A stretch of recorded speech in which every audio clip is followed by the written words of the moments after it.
Software engineering में हम chapter number 2 अध्याय 2 सॉफ्टवेयर इंजीनियरिंग, उसका नाम ही सॉफ्टवेयर इंजीनियरिंग है इस चैप्टर का।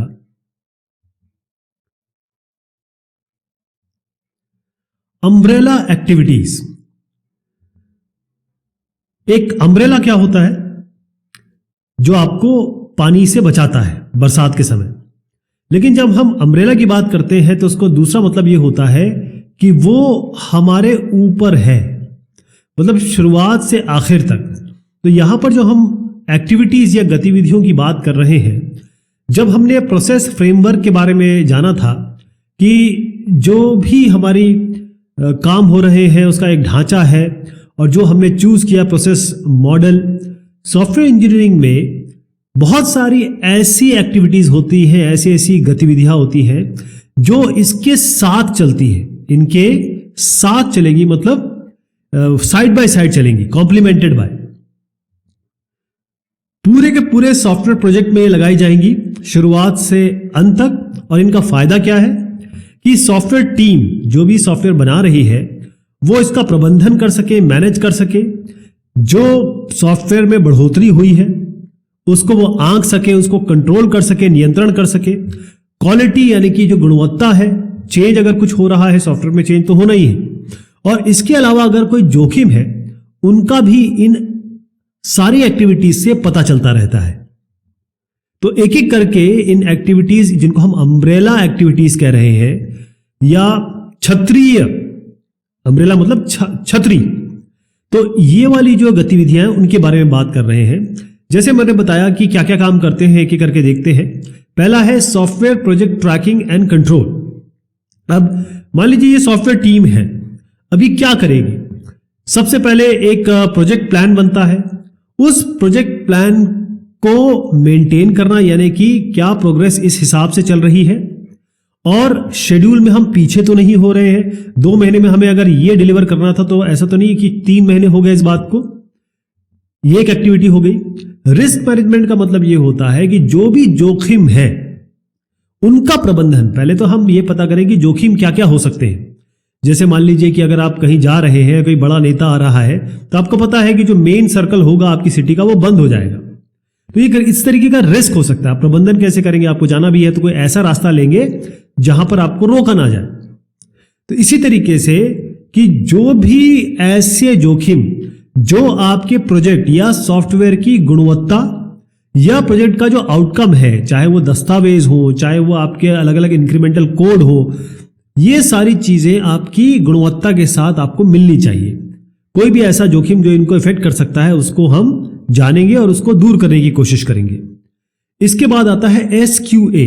जहां मैंने क्वालिटी की बात की, गुणवत्ता की बात की, वहां पर आता है सॉफ्टवेयर क्वालिटी एश्योरेंस।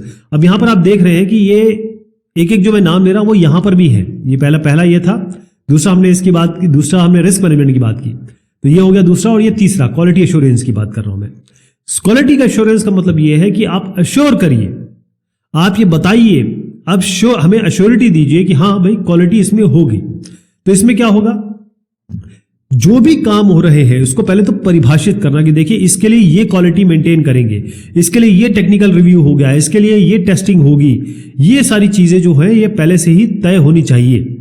तो यहां पर जो भी काम चल रहे हैं उसके लिए क्या क्वालिटी होनी चाहिए, हम कैसे इंश्योर करेंगे कि क्वालिटी होनी चाहिए, अलग बात है, लेकिन इंश्योर करना कि भाई ये करना पड़ेगा तभी क्वालिटी आएगी।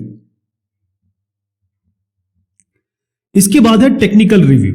टेक्निकल रिव्यू हम हमेशा सोचते हैं कि भाई अगर हम कोई कोड लिखेंगे और उसका हम टेस्टिंग कर लेंगे तो हमारा सारा का सारा हमें एरर पता चल जाएगा, उन्हें डिबग कर लेंगे। जैसे LDRA वगैरह, जैसे मैंने बताया आपको, बहुत सारे ऐसे सॉफ्टवेयर हैं, ऑटोमेटेड सॉफ्टवेयर केस टूल्स हैं जिसको हम यूज कर सकते हैं। लेकिन उससे भी बड़ी चीज है टेक्निकल रिव्यूज। होता यह है कभी आप कई काम में फंस जाते हैं तो आपको टीचर की जरूरत पड़ती है। तो होता है कि जैसे कोडर है, या जो प्रोग्रामर्स हैं, या जो फिर प्रोग्राम लीड, प्रोग्राम मैनेजर है, इनके साथ अगर आप बैठते हैं तो वो आपको राय देंगे, मशवरा देंगे कि हाँ भाई ये जो है ना ये गलत हो गया है, या ये प्रॉब्लम आ गई है, इस और प्रॉब्लम को दूर करना ताकि वो अगली एक्टिविटी में ना आगे चले जाए, मतलब प्रोपोगेट ना हो जाए, विस्तारित ना हो जाए। ये टेक्निकल रिव्यू होता है, लोग बैठ के इसको रिव्यू करते हैं। मेजरमेंट का मतलब ये है कि अब हमको मात्रा जाननी है कि कोई भी प्रोजेक्ट जब मिलता है वो किसी बिजनेस नीड से ही निकल के आता है। मान लीजिए आपको वो 1 करोड़ दे रहे हैं, 1 करोड़ में उन्होंने कहा मुझे 1 साल में ये प्रोजेक्ट कंप्लीट चाहिए। आपने कहा ठीक है जी हम दे देंगे। इस 1 करोड़ के लिए आपको कितने आदमी लगाने हैं, कब क्या कंप्लीट करना है, क्योंकि 1 साल का आपके पास प्रतिबंधित समय है, तो मेजरमेंट बहुत जरूरी है इसमें। सॉफ्टवेयर कॉन्फ़िगरेशन मैनेजमेंट जो SCM कहते हैं, जो यहां पर भी आप देख रहे हैं, SCM बहुत इंपॉर्टेंट चीज है, क्योंकि सॉफ्टवेयर में क्या होगा, जैसे मान लीजिए इसी का एग्जांपल ले लेते हैं। आपने कहा मैं 3 महीने में ये आउटपुट देने वाला हूं। अब आपने यूजर को दिया, यूजर ने कहा नहीं इसमें थोड़ा सा ये परिवर्तन कर दीजिए, ये परिवर्तन कर दीजिए। तो जो चेंज हो रहा है वो चेंज मैनेज भी तो करना है, पता तो रहे आपको क्या कब चेंज किया। इसलिए हम वर्जन कंट्रोल करते हैं कि ये वर्जन रिलीज किया, ये वर्जन रिलीज किया। तो उस कॉन्फ़िगरेशन मैनेजमेंट का मेन जो काम है वो है चेंज मैनेजमेंट। जो भी परिवर्तन हो रहा है उसको जानना और उसको दर्ज करना। रीयूजेबिलिटी मैनेजमेंट, रीयूजेबिलिटी का मेन मतलब ये है कि आपकी कंपनी है। अब एक कंपनी में आपने एक कोड लिखा, मान लीजिए कोई TCP कनेक्शन का कोड लिखा, ट्रांसमिशन कंट्रोल प्रोटोकॉल होता है, इसका आपने एक कोड लिखा। अब ये कोड आपको दूसरे प्रोजेक्ट में भी चाहिए, तो क्या आपका जो कोडर है या आपके जो लोग हैं वो TCP का इस कोड को दोबारा लिखेंगे? कोई समझदारी वाली बात तो है नहीं। तो इसको एक सॉफ्टवेयर कंपोनेंट या कहें कि एक सॉफ्टवेयर पार्ट बना के आप रख सकते हैं ताकि उसको कहीं भी यूज किया जा सके, और इसको अच्छे से टेस्ट कर लीजिएगा। तो इसे रीयूजेबिलिटी मैनेजमेंट कहते हैं। तो ये सारी जो आपकी अम्ब्रेला एक्टिविटी है, एक सॉफ्टवेयर का छाता है उसके नीचे चलती रहती है। इसके बाद है work product preparation and production.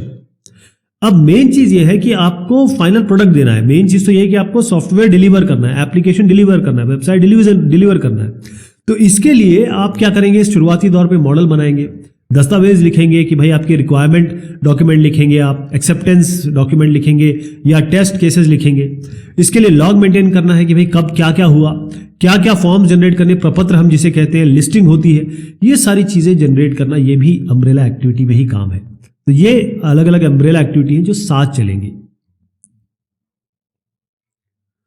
Process adaptation. Process हमने कहा कि भाई गतिविधि है, कार्य है, क्रिया है, बहुत सारे नाम हमने लिए। बेसिकली प्रोसेस का मतलब ये होता है किस तरीके से आपको जब काम मिला, सॉफ्टवेयर मिला, तो इसको आप कंप्लीट करके देंगे। बस आपके इंसेप्शन से लेकर, मतलब सॉफ्टवेयर जब शुरू हुआ आपने उसके बारे में सुना कि भाई अब ये बनना है, उससे लेकर फाइनल डिलीवरी तक एक प्रोसेस का आप प्रोसेस लेते हैं, तय करते हैं। अब इसमें अडेप्टेशन का मतलब ये है कि ये अनुकूलन। अब ये ध्यान रखिएगा, अनुकूलन की जहां बात आती है वहां पर रिजिडिटी की बात आती है। जैसे अगर आप एक पत्थर लेंगे जिसको मैं स्टोन कहूंगा, तो स्टोन जो है वो रिजिड होता है, बहुत हार्ड होता है। लेकिन अगर यहां मैं क्ले लूंगा, गीली मिट्टी, तो उसका जो शेप देंगे वो दे देगा, वो बन जाएगा।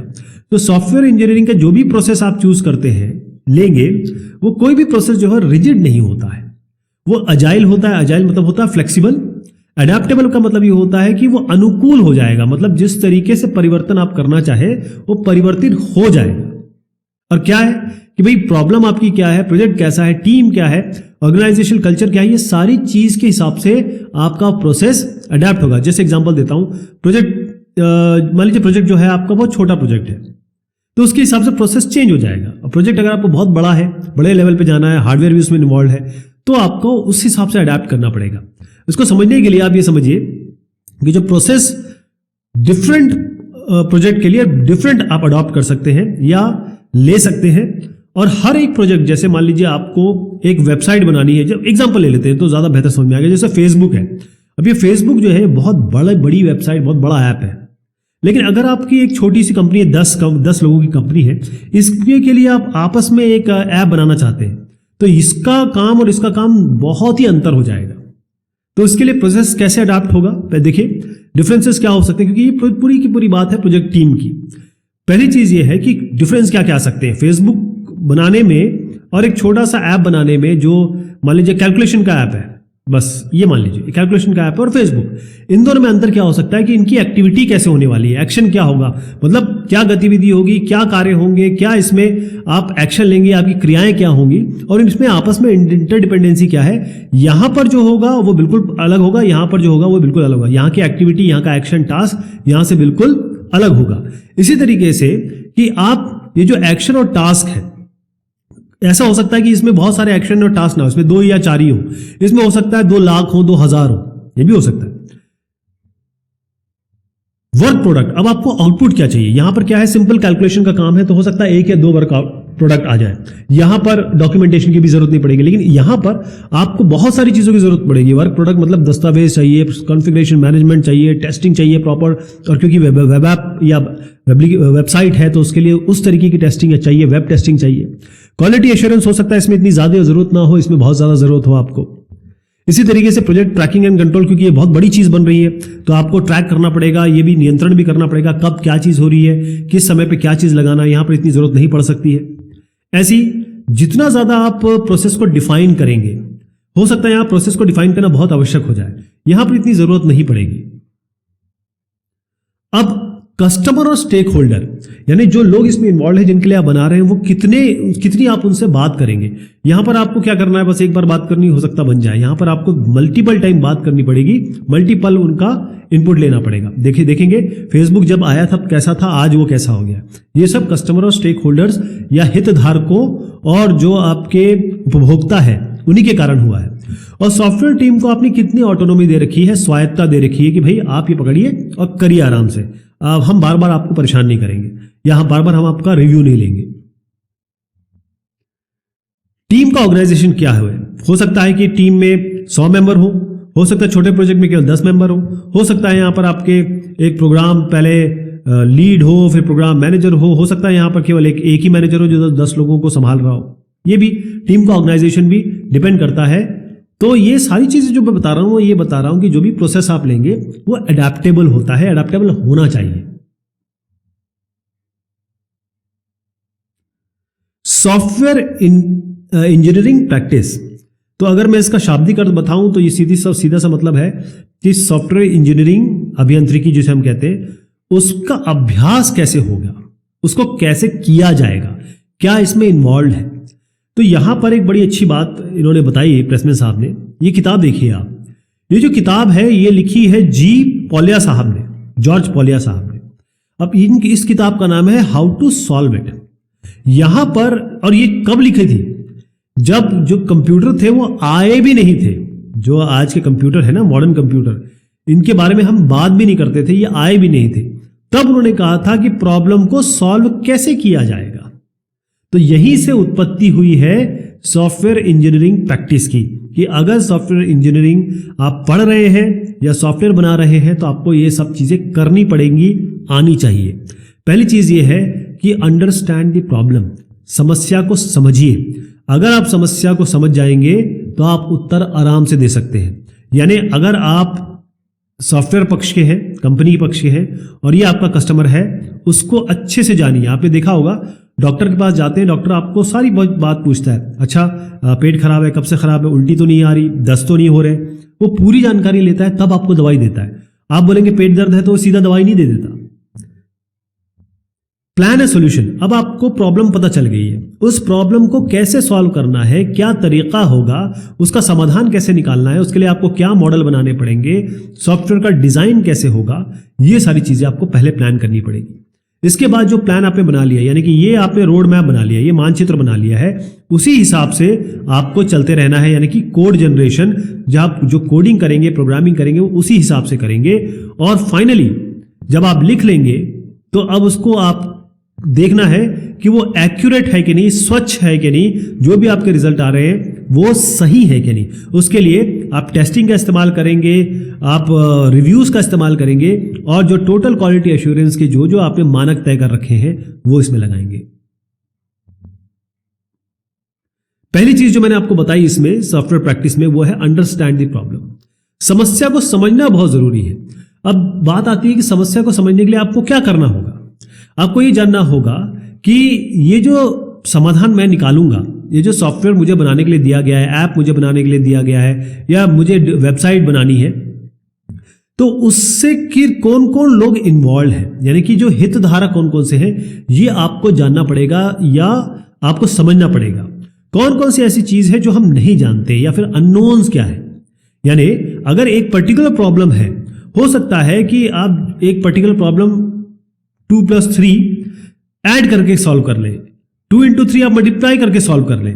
लेकिन अगर मैं आपसे कहूं कि इसका इंटीग्रल निकालिए या डिफरेंशिएशन निकालिए, तो फिर आपको थोड़ा सा और जानना पड़ेगा। क्या डेटा होंगे, फंक्शन होंगे, फीचर क्या होंगे, बेसिकली वो सारी चीजें जो आनी चाहिए ताकि यूजर की प्रॉब्लम सॉल्व हो सके, जो उसकी दिक्कत है, जो प्रॉब्लम लेके आए वो सॉल्व हो सके। क्या ये जो प्रॉब्लम है, कभी भी आप देखिएगा कि एक जो रोटी होती है उसको आप डायरेक्ट नहीं खाते, रोटी को आप ऐसे तोड़ते हैं कौर में, फिर सब्जी में लगाते हैं, फिर खाते हैं, दाल में लगाते हैं, खाते हैं। यहां तक कि पिज्जा को भी आप इस तरीके से डिवाइड करते हैं ना। तो कोई भी प्रॉब्लम, बड़ी प्रॉब्लम, उसको अगर हम छोटे छोटे पार्ट में डिवाइड करें तो उसको आसानी से कर सकेंगे। तो कितने पार्ट में डिवाइड कर सके और क्या प्रॉपर पार्ट्स होंगे, कंपार्टमेंटलाइजेशन यही होता है। क्या समस्या को इस तरीके से डिवाइड कर सकते हैं, क्या हम समस्या को ग्राफिकली दिखा सकते हैं। अब देखिए, मैंने आपको एक चित्र दिखाया, इस चित्र से आपको बहुत अच्छा लग रहा होगा, बहुत बढ़िया लग रहा होगा देख के कि भाई ये अंडरस्टैंड द प्रॉब्लम को दिखा रहा है कि हाँ भी अंडरस्टूड। तो एक चित्र जो होता है वो 1000 10,000 वर्ड्स के बराबर होता है। तो अगर कोई भी चीज आप ग्राफिकली दिखा सकते हैं, अंकों में नहीं, नंबरों में नहीं, बल्कि जैसे आप पाई चार्ट दिखा सकते हैं, जो ग्राफ होते हैं वो दिखा सकते हैं, या कुछ मॉडल दिखा सकते हैं, इसको हम यूएमएल कहते हैं, जो हम आगे कल बताएंगे कि किस तरीके से इसको यूज होता है जब हम रिक्वायरमेंट करते हैं, डिजाइन करते हैं, आर्किटेक्चर बनाते हैं। तो वो क्या हम ग्राफिकली बना सकते हैं प्रॉब्लम को। अगली जो चीज आती है इसमें, plan the solution. Plan the solution का मतलब यह है कि आपको अब सोल्यूशन, जो भी समाधान है, उसको प्लान करना पड़ेगा। आपके पास पहले आइडियाज होने चाहिए, समझना चाहिए आपको कि भाई इसका सोल्यूशन में करने कैसे वाला हूं। ये कोई ब्रूट फोर्स तो है नहीं।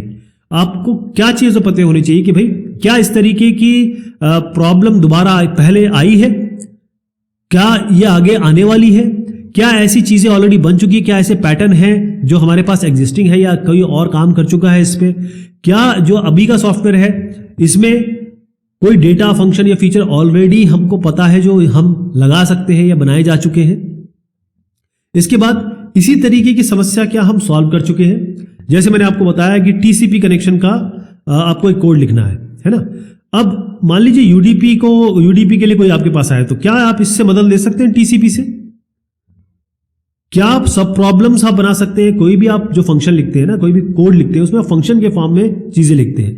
तो हमेशा जो बड़ी प्रॉब्लम है उसको हम छोटा करके सॉल्व करेंगे तो ज्यादा अच्छा रहता है। क्या ऐसा हो सकता है हम मॉडल बना सके? मतलब इस तरीके से हम सोल्यूशन पहले डिफाइन कर लें कि उसको देख के ही पता चल जाए, चाहे मुझे चाहे आपको, कि हाँ यार इसको ऐसा सोल्यूशन होना है। अगली जो चीज आती है कि आपने जब प्लान बना लिया तो उसको आप कैरी आउट भी करना है, यानी उस प्रॉब्लम को एग्जीक्यूट करना है, उसको फलीभूत करना है। तो क्या ये जो प्लान है, जो भी आपने प्लान बनाया है, क्या ये सॉल्यूशन देगा? यानी कि जो आपने मॉडल बनाया शुरुआती दौर में और सोर्स कोड लिखा, तो क्या ये सोर्स कोड इस मॉडल को रिप्रेजेंट कर रहा है? क्या ये मॉडल एक बढ़िया सोर्स कोड बना के देगा? इसी तरीके से कि जो भी कंपोनेंट पार्ट है, जैसे आप सॉफ्टवेयर जब बनाते हैं तो अलग अलग फंक्शंस लिखते हैं या अलग अलग पार्ट लिखते हैं, अलग अलग क्लासेस लिखते हैं। तो ये क्या जो फंक्शन है, जो अलग अलग पार्ट है, ये वाकई में ठीक आप देख चुके हैं? क्या ये अलग अलग सही तरीके से काम कर रहे हैं कि जब हम इनको एक तरीके से कंबाइन करें तो जो फाइनल सॉफ्टवेयर बने वो प्रॉपर बने? तो क्या हर एक पार्ट का अच्छे से हम रिव्यू कर चुके हैं? फिर फाइनली रिजल्ट। अब रिजल्ट जब आता है तो उसको देखना होता है कि रिजल्ट हमारा सही है कि नहीं, क्योंकि आपने जो बना लिया, क्या हम हर एक कंपोनेंट पार्ट को टेस्ट कर सकते हैं? क्या हमारे पास टेस्टिंग स्ट्रेटेजी हमने डिफाइन कर रखी है? क्या हमने टेस्ट केसेस बना रखे हैं? क्या हमारे पास एक्सेप्टेंस टेस्टिंग के कागजात, दस्तावेज मौजूद है? और इसके अलावा has the software been validated? Basically क्या होता है कि हर चीज एसआरएस से शुरू होती है, सॉफ्टवेयर रिक्वायरमेंट स्पेसिफिकेशन। क्या जब आपने सॉफ्टवेयर बना लिया तो इसकी हर चीज जो एसआरएस में थी, मान लीजिए इसके 50 पॉइंट थे, हर एक पॉइंट इसमें मैच हो रहा है, हर एक रिक्वायरमेंट पूरी कर दी गई है, ये होता है एग्जामिनिंग द रिजल्ट। कुछ जनरल प्रिंसिपल्स हैं। क्या होता है कि जब हम सॉफ्टवेयर इंजीनियरिंग प्रैक्टिस की बात करते हैं कि भाई कैसे सॉफ्टवेयर इंजीनियरिंग का अभ्यास करें, कैसे एक मैनेजर को या एक प्रैक्टिशनर को ये करना चाहिए, तो डेविड हुकर साहब है। अब देखिए ये साहब जो है ये कहाँ के हैं? सिस्को के। ये ऐसा नहीं कोई प्रोफेसर वगैरह है, ये बहुत बड़े आदमी है, क्योंकि इन्होंने जो सोच अपनी रखी, 7 प्रिंसिपल इन्होंने बताए कि भाई ये 7 हमारे प्रिंसिपल है और जैसे सिद्धांत कहते हैं। अगर आप सॉफ्टवेयर इंजीनियरिंग प्रैक्टिस करते हैं तो ये चीजें आपको आपके दिमाग में बैकग्राउंड में होनी चाहिए। The reason it all exist, पहली चीज ये है कि सॉफ्टवेयर क्यों बनाया जा रहा है। क्यों? क्योंकि किसी चीज को ऑटोमेट करना है आपको और कोई प्रॉब्लम को सॉल्व करना है। इसीलिए आपके पास कोई आया है कि मेरे लिए सॉफ्टवेयर बना दो, ऐप बना दो या फिर कोई वेबसाइट बना दो। किसका मतलब ये होता है कि जितना आसान रखेंगे उतना बेहतर है आपके लिए भी और आपके यूजर के लिए भी और स्टेक होल्डर्स के लिए भी, हितधारकों के लिए भी। इसके बाद आता है मेंटेन द विजन। जो आपने शुरुआती मिशन आपने विजन आपका है, दृष्टिकोण है, वो आपको आखिर तक मेंटेन करना है। क्या होता क्या है कि जैसे हम जब दौड़ते हैं तो हमारे पास बड़ी ज़बरदस्त एनर्जी होती है, बहुत तेज़ दौड़ जाते हैं। फिर आखिर में जब हम अपने रास्ते तक पहुंचते हैं या मंजिल तक पहुंचते हैं तो बहुत स्लो हो जाते हैं। इनका ये कहना है कि विजन जो है आपका वैसे ही रहना चाहिए शुरुआती दौर से अंत तक। What you produce other will consume. आप जो सॉफ्टवेयर बनाने वाले हैं वो लोग यूज करेंगे और जो आपने कोड लिखा है वो आगे चल के कोई इसमें चेंज करेगा या उस पर काम करेगा। तो ऐसा बनाइए कि किसी को परेशानी ना हो। Be open to the future. हम करते क्या है कि हम एक रोड बना देते हैं और रोड में एक बीच में ऐसा करते हैं कि भाई एक गाड़ी यहाँ से जा सके, एक गाड़ी यहाँ से जा सके। पॉपुलेशन बढ़ी, अब इस रोड को तोड़ना पड़ेगा क्योंकि यहाँ आप घर बन गए। तो कैसे करेंगे? पहले ही प्लान करिए कि इसको 4 लेन बनाइए कि 2 गाड़ियां यहाँ से जा सकती है, 2 गाड़ियां यहाँ से, बल्कि मैं कहूँगा 6 गाड़ियां आती जा सके। Be open to the future. Software इस तरीके से बनाना है और क्योंकि आप जानते हैं कि ये चीज़ हम बना चुके हैं, उसको रीयूज करने वाले हैं क्योंकि एक कंपनी होगी, आपका ऑर्गेनाइजेशन होगा, तो उस पहले ही आप रीयूज उसको दोबारा पुनः इस्तेमाल करने के लिए तैयारी कर लें। और फाइनली थिंक। जितना ज़्यादा सोचेंगे, वो बेसिकली इनके लिए है, जितना ज़्यादा सोचेंगे उतना ज़्यादा ये सब चीज़ें आप कर पाएंगे। ये जनरल प्रिंसिपल है डेविड हुकर साहब द्वारा। किसके लिए? सॉफ्टवेयर इंजीनियरिंग के अभ्यास के लिए, प्रैक्टिस के लिए।